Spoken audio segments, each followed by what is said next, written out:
Hello, and thanks for joining me. My name is JC. I work with San Mateo County Libraries. Today, we'll be searching for items to 3D print using the Youmagine website. Let's start at youmagine.com and begin a keyword search up at the top. I'm going to try toy shapes. Websites like Youmagine collect 3D design files and make them really easy to browse. If you have a lot to sort through, then choosing to sort by date, popularity, or print time to find something quick to print is sometimes helpful. In this case, I like this shape learning puzzle game by Porter. So I'm going to click into that and get a lot more information, including how many times this has been downloaded and liked.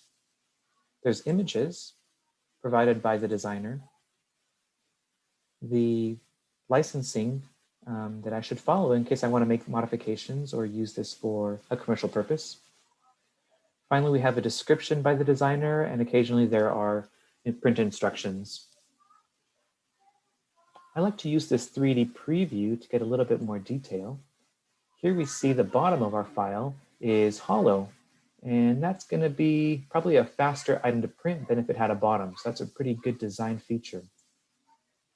I can choose to download all of the design files using the download button, or I generally prefer to choose one file and download at a time, especially if I'm going to make my own edits using possibly Thingiverse or 3D Slash.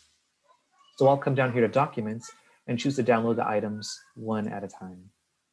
I prefer to use Youmagine when I'm looking for items that are open source, which usually means they have less restrictions on how they can be used. If you're going to be submitting a design file for printing at a library, then you're going to want to copy the URL here at the very top of the browser and provide that to us in the request form. Youmagine was also founded by the makers of the 3D printer Ultimaker printers. And that means their design tips will sometimes have instructions that are specific to the printers we use here in the library. Thanks for watching. I hope you find something fun and submit your 3D printing request today.